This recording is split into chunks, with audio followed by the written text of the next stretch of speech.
Hi, everyone, and welcome to More Than Words podcast. I'm your host, Alison Kelly. Today we have Bex Palmer. She is my friend, but also a survivor of domestic abuse. Bex, welcome. I'm so pleased Thank to you have you very here. much for having me. So, Bex, can you just explain to our viewers and listeners a little bit about who you are and the experience you've had as a victim of domestic abuse? Yeah. So first off, I met my ex-husband in a house with other people. I was pregnant with my daughter. I was very insecure, and needed to be loved and looked after. Alas, I let my ex-husband bond with my daughter, and due to the circumstances of the house, we couldn't stay in the house, so he moved into my flat.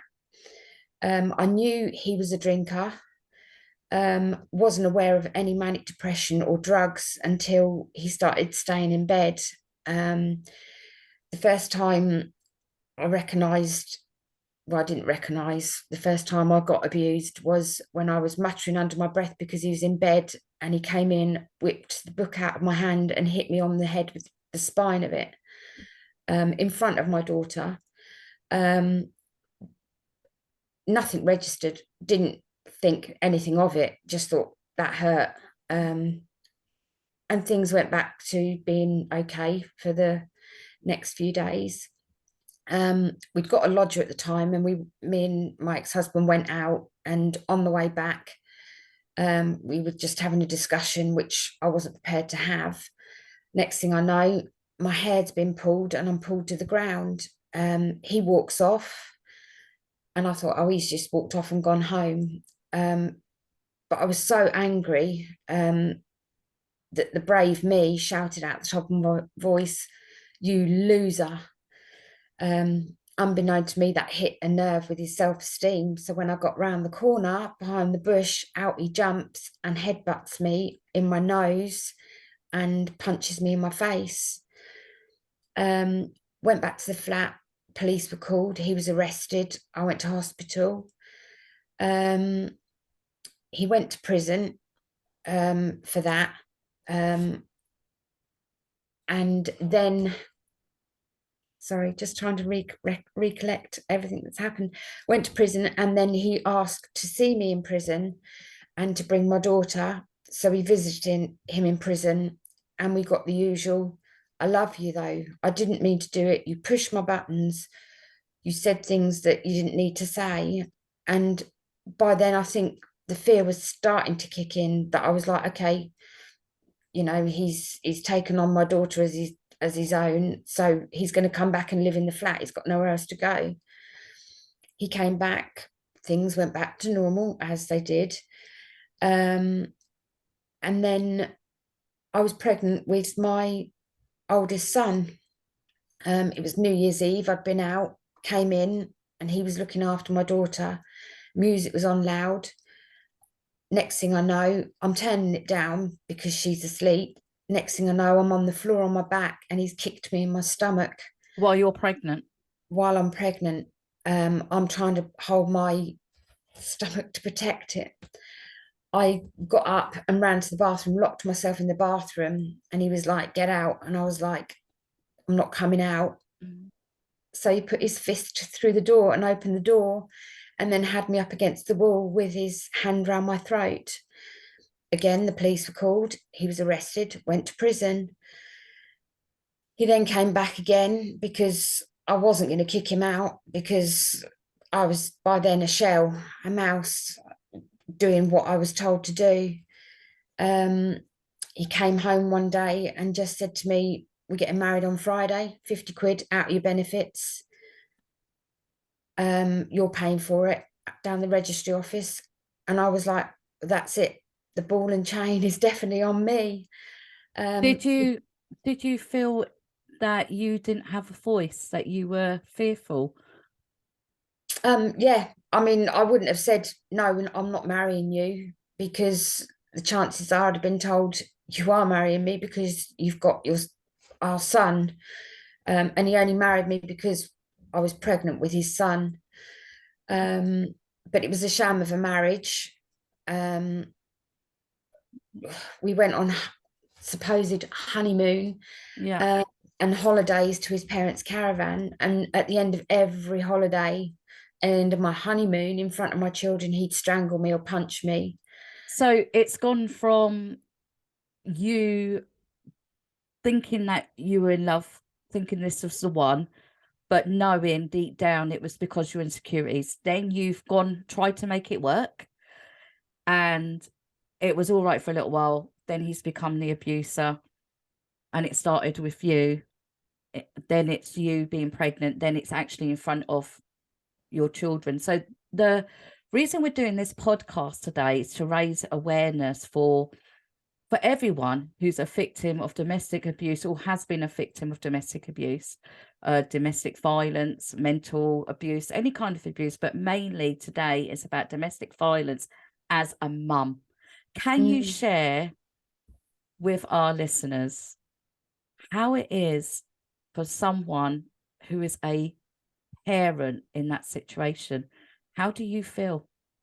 It's scary because you want to do everything you can to protect your child, but then you've got to protect yourself. And if you don't protect yourself, then you end up getting beaten black and blue, getting possibly to the point of being killed, and then your children are parentless.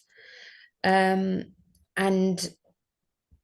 I have to add that I was never in love with my ex-husband.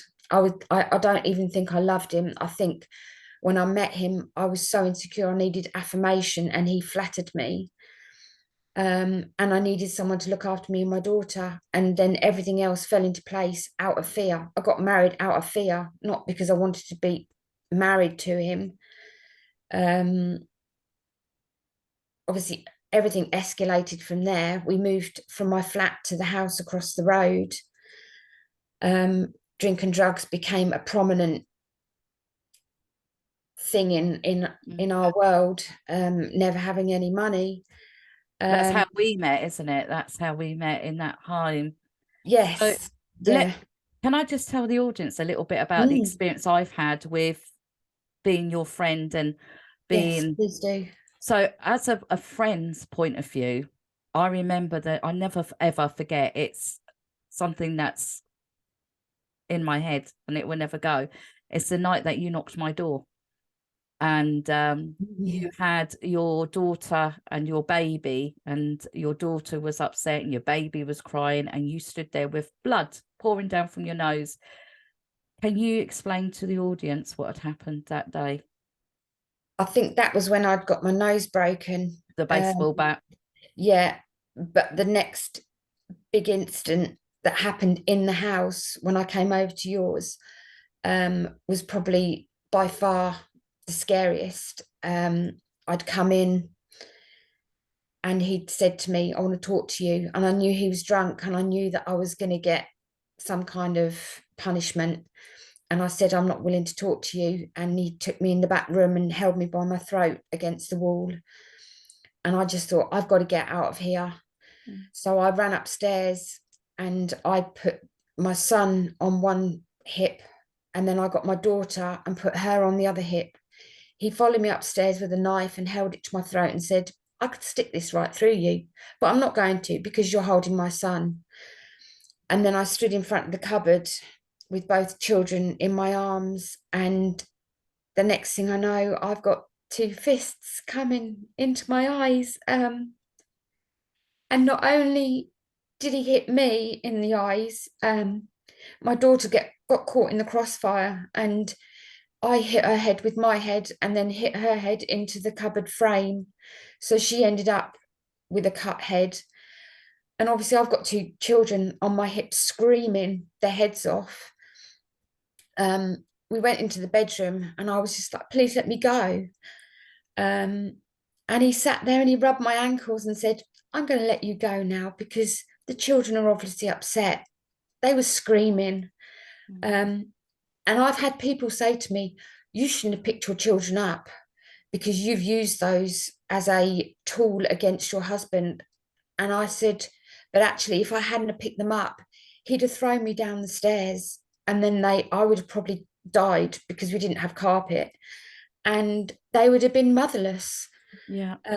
And he let me go. I came over to yours, and I remember it was thundering, and I sat on the bed all night crying, just looking like a panda, funnily enough, looking like a panda. And they slept, but the fear that ran through me was ice cold, absolutely beyond any. Belief. Yeah. Yeah. So let's I just want to applaud you, by the way, because I think you're amazing. Absolutely, I love you. I think you're Thank amazing. you. And I think all our listeners, I'll be going, oh my God, wow. And it's so easy. You were saying, people say, oh, why did you pick up your children? But it's so easy for people who aren't in that situation to not understand. Because I know there'll be listeners today going, why did she stay? Why didn't she get out of it? And that's the thing with abuse. It's so easy for an outlooker to look in and have an opinion and say, why did you do this? If I was there, I would have done that. But unless you're in that situation, you don't know how it is. Yeah, And exactly. fear will keep you in those situations. But let's go forward, because I want our listeners to now see the woman who you are today, the amazing, empowering, strong woman who you are today. Now, I am going to share with listeners as well, this has impacted you as a mum with your children. They're all grown up now, and it has impacted a lot. And we're going to do another interview about that, because I think we need to go into that. But for now, let's tell the listeners how you are now. You managed to actually leave that relationship. You've made a life for yourself. So tell them who you are now, and yeah, how Okay. empowering you are. Well, through it, I mean, obviously, I lost myself, didn't know who I was, didn't know where I was going to go. And just to add quickly, there was a point in the house when I just froze one day and was just like, this is it. This is my life. This is my happy. I'm just going to have to be a wife and a mother, and that's it. And then something snapped to me one day, and I can't do this anymore.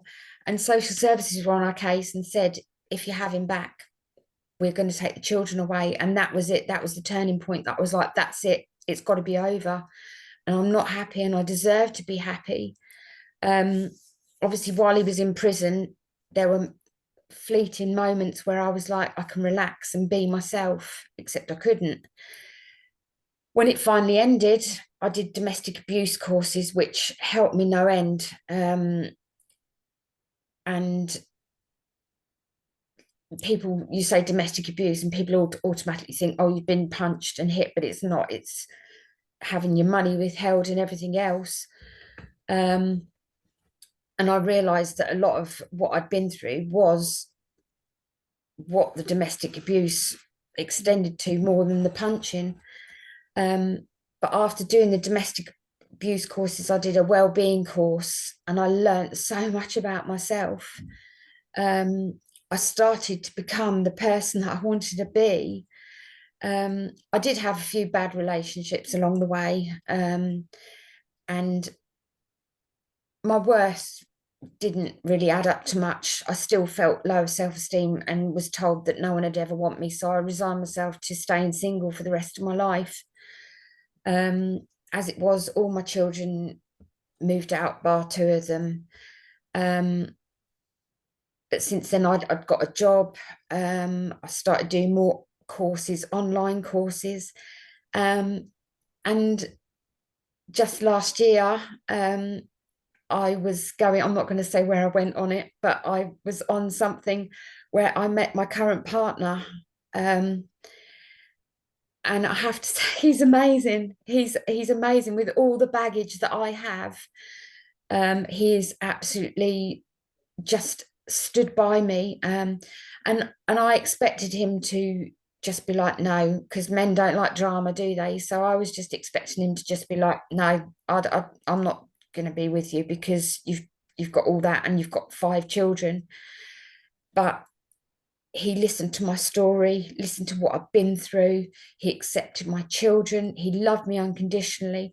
And he put up with so much from me. I mean, I pushed buttons with him, and I'd get stroppy with him, I'd shut down, and I was expecting him to shout. And I was like, well, shout at me, get angry, raise your fist at me, because that's what I expect. And he was like, I'm not going to do it.